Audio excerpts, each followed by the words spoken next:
Bonsoir à toutes et à tous, c'est un plaisir de vous retrouver. Nous sommes le vendredi 27 octobre et tout de suite, voici les informations que nous allons développer.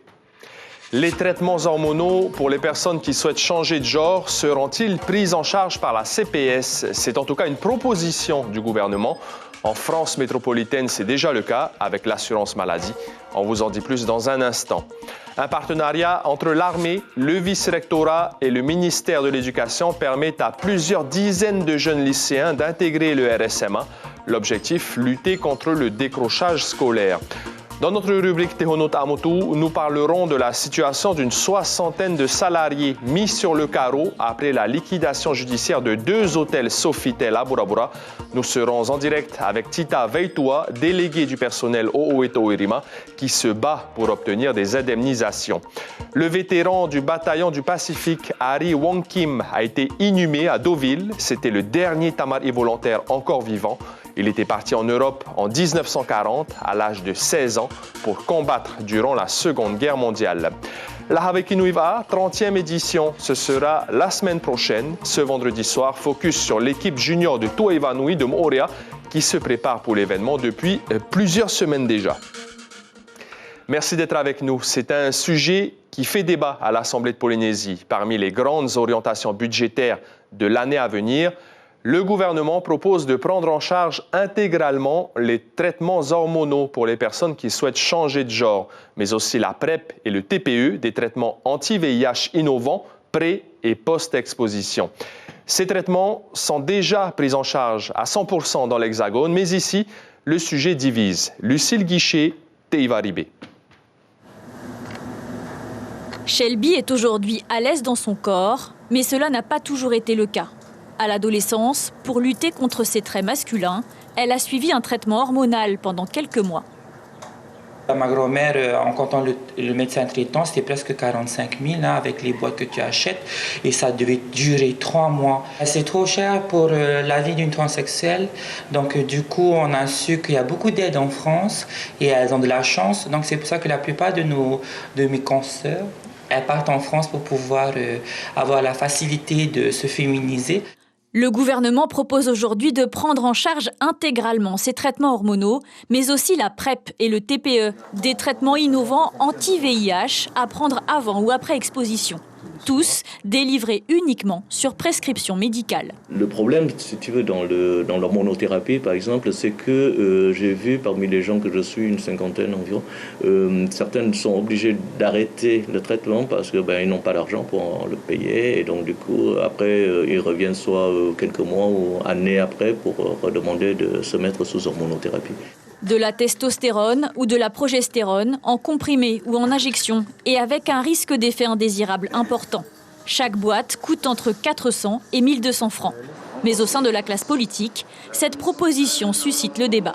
Ce qui m'a choqué, ce n'est pas tant le fait que le gouvernement décide de prendre en charge une partie de ces opérations-là, mais c'est que là, s'agissant de ces opérations, il était question d'une prise en charge totale. Et ce que j'ai indiqué, c'est que la PSG était quand même déficitaire, il y avait des pathologies très lourdes, diabète, des cancers et autres, qui n'étaient pas prises en charge totalement et chaque Polynésien devait contribuer. C'est ça que je trouvais assez choquant. Est-ce qu'on les laisse tout seuls se débrouiller avec à la clé peut-être un risque pour leur santé, ou est-ce qu'on se montre solidaire, tout comme on se montre solidaire des personnes qui sont en situation d'obésité et qui ont recours à la chirurgie bariatrique. Dans l'Hexagone, ces traitements et même la chirurgie de réassignation sexuelle sont pris en charge par la Caisse d'assurance maladie, à condition d'avoir également un suivi psychologique. Le président du comité d'organisation des Jeux olympiques et paralympiques de Paris 2024, Tony Estanguet, répond à la polémique et à l'opposition d'une partie de la population de Te Ahupo quant à l'implantation d'une toute nouvelle tour des juges pour les épreuves de surf. La question de la préservation de l'environnement est au cœur des préoccupations. Tony Estanguet s'est voulu rassurant et à l'écoute. Voici sa réponse aux associations recueillies par nos confrères d'Outre-mer La Première. On veut trouver les solutions pour limiter l'impact. Et c'est aussi pour ça que le gouvernement polynésien a mandaté une étude, même 2 études, environnementales et géotechniques, pour limiter au maximum les impacts sur l'environnement s'il devait y avoir une nouvelle tour des juges. Ces études, elles ont fait remonter des préconisations très précises. Il faut que la tour soit implantée au même endroit, il faut qu'elle fasse la même taille, le même empattement, c'est-à-dire la même surface au sol. Donc il y a eu des recommandations très précises aussi pour identifier, pour faire passer un câble d'alimentation, à quel endroit doit passer ce câble pour limiter l'impact sur le corail. Donc tout ça a été mandaté par le gouvernement polynésien pour que ce soit respecté dans la construction d'une nouvelle tour. Retour au Fénois. Depuis 2 ans, le RSMA, le régiment du service militaire adapté, propose un dispositif d'accueil des volontaires jeunes cadets. Des lycéens de 4 établissements de Polynésie vont vivre en immersion au sein du régiment par périodes échelonnées. Cela est possible grâce à un partenariat avec le vice-rectorat et le ministère de l'Éducation. Objectif, éviter le décrochage scolaire. Caroline Fari, Jacques Damour. Ils ont entre 16 et 18 ans. Une cinquantaine de lycéens polynésiens résolus à vivre l'armée de près. Plusieurs séjours sont programmés au sein du RSMA. Après le briefing, Kuulivai et Raimana s'apprêtent à signer leur contrat. J'avais demandé à intégrer et ils m'avaient mis en fait sur liste d'attente. Et il y a une place, je pense, qui s'est libérée. En fait, ils ont bien voulu me prendre. On les a déjà rencontrés lors de notre premier jour de réunion. On a pu avoir il y a 3 semaines. Et aujourd'hui, on va commencer à se connaître un peu plus. Ça fait beaucoup? Oui, j'allais presque jamais en cours. Ah oui. Et avec cette expérience, tu penses que ça va te donner envie de continuer le lycée? Oui, ça donne envie. Parce que après ma terminale, si j'ai mon bac, j'envisage de continuer en BTS. BTS de quoi? BTS MOS, en métier de la sécurité. Le principe du dispositif, redonner le goût de l'effort à ces lycéens au travers d'activités sportives et culturelles. En ligne de mire, la réussite du diplôme envisagé et la poursuite des études. Ils vont partir pendant 1 semaine à Taotira et faire un certain nombre d'activités, apprendre un peu la discipline militaire, faire des activités sportives et initier un peu un esprit de corps, un esprit de groupe.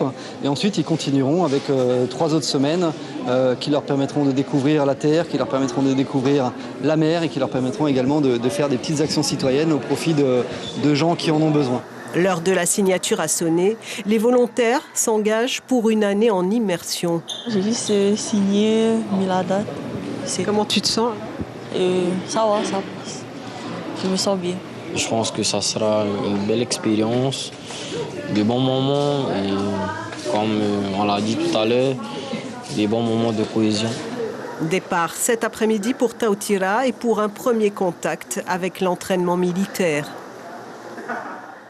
Comme tous les vendredis, place désormais à notre rubrique consacrée aux archipels Te Hono Ta'amutu.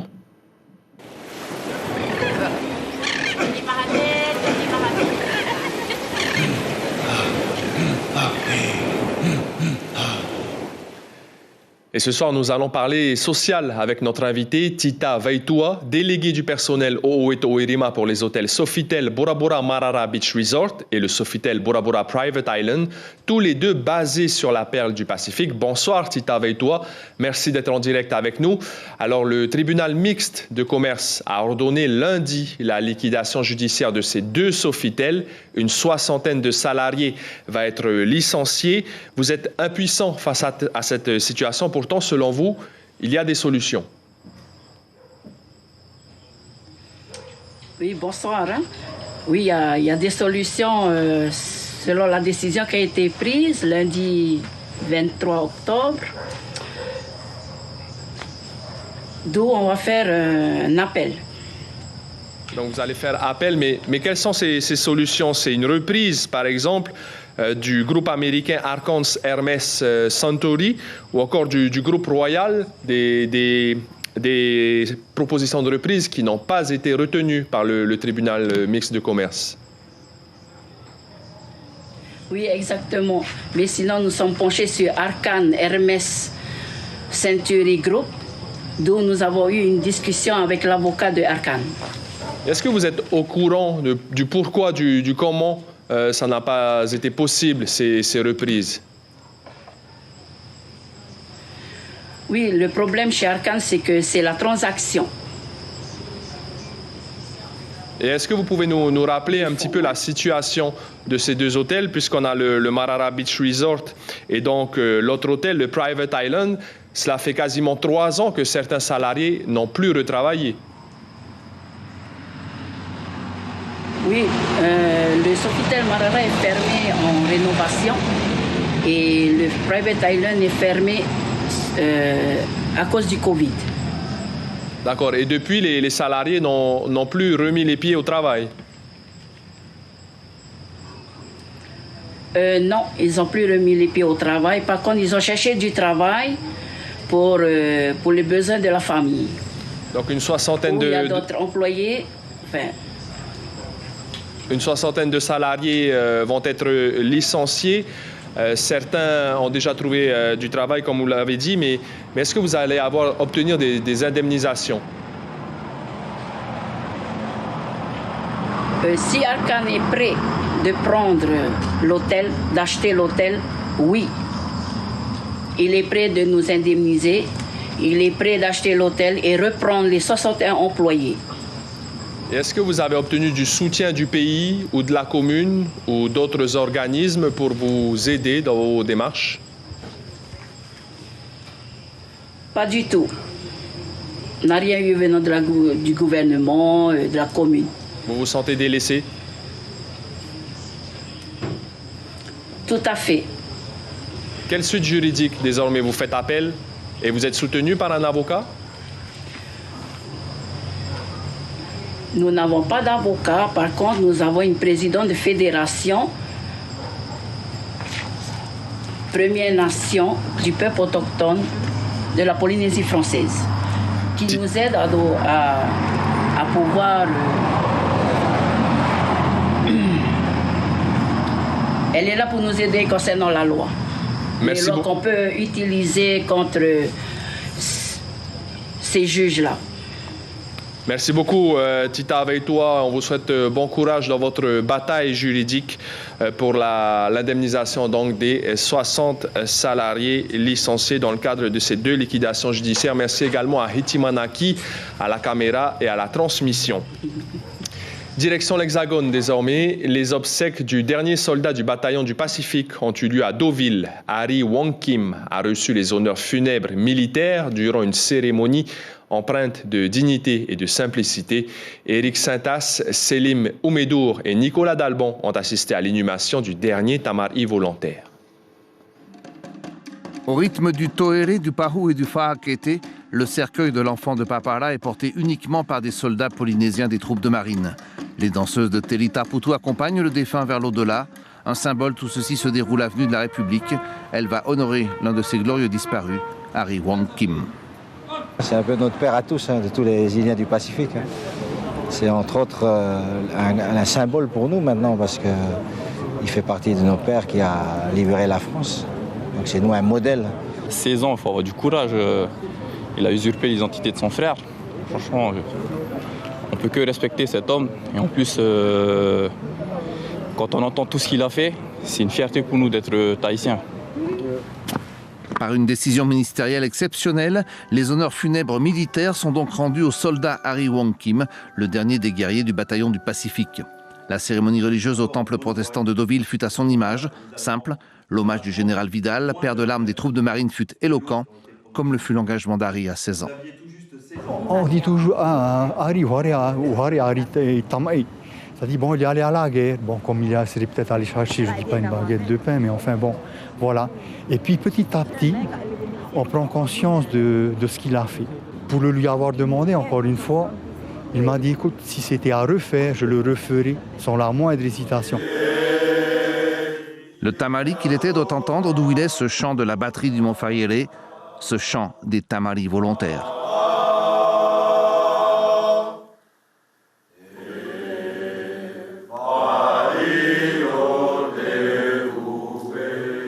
J'aimerais que la jeunesse d'aujourd'hui, on tienne un petit peu s'en souviennent en fait, n'oublient pas, parce que les anciens s'engageaient et ils avaient un idéal et surtout ils avaient quelque chose qui leur importait, c'est la liberté.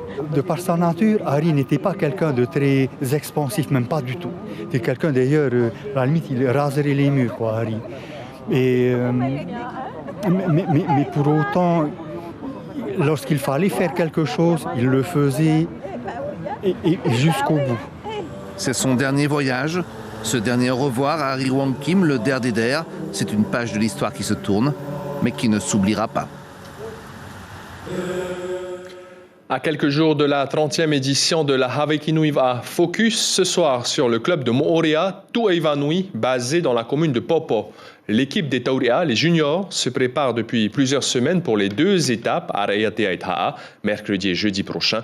Gilles Tauto a assisté à un des derniers entraînements. Le commentaire est signé Melissa Chong.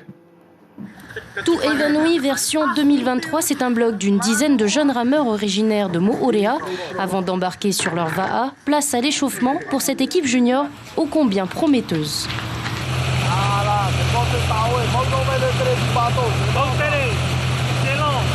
Les Peinapo Boys, comme on les appelle, se lancent dans 2 heures de glisse dans le lagon et au large de Popo.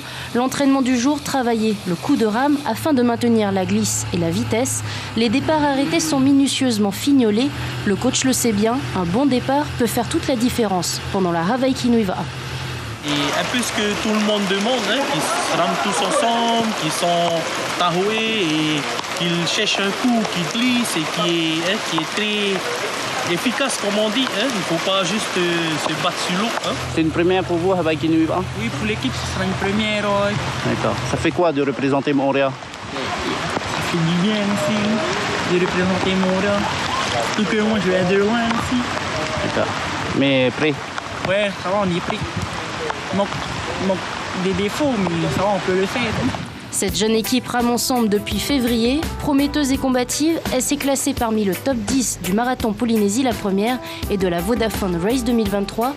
Objectif des Peinapo Boys, le podium de la mythique course au Raromatei, avec dans un petit coin de leur tête l'ambition de succéder à l'équipe junior Tamari Fa'anui de Bora Bora, vainqueur l'an dernier. Et la Havaikinu à suivre, bien sûr, sur nos antennes. L'information principale de ce vendredi soir, comme c'est déjà le cas en métropole, le gouvernement polynésien propose de prendre en charge intégralement les traitements hormonaux pour les personnes qui souhaitent changer de genre. Le sujet suscite le débat au sein de l'Assemblée de Polynésie.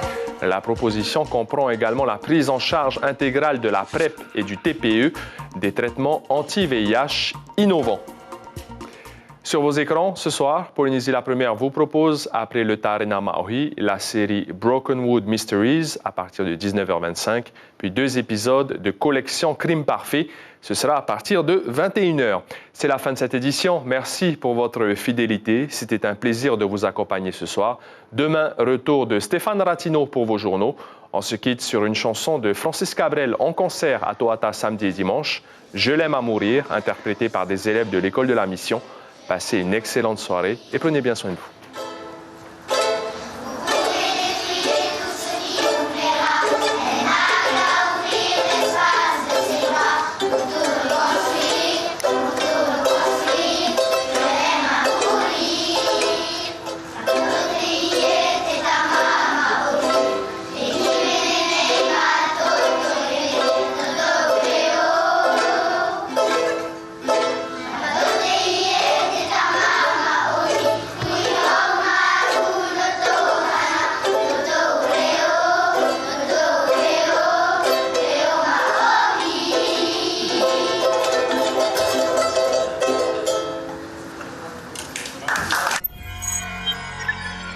Retrouvez ce programme en replay sur notre site internet.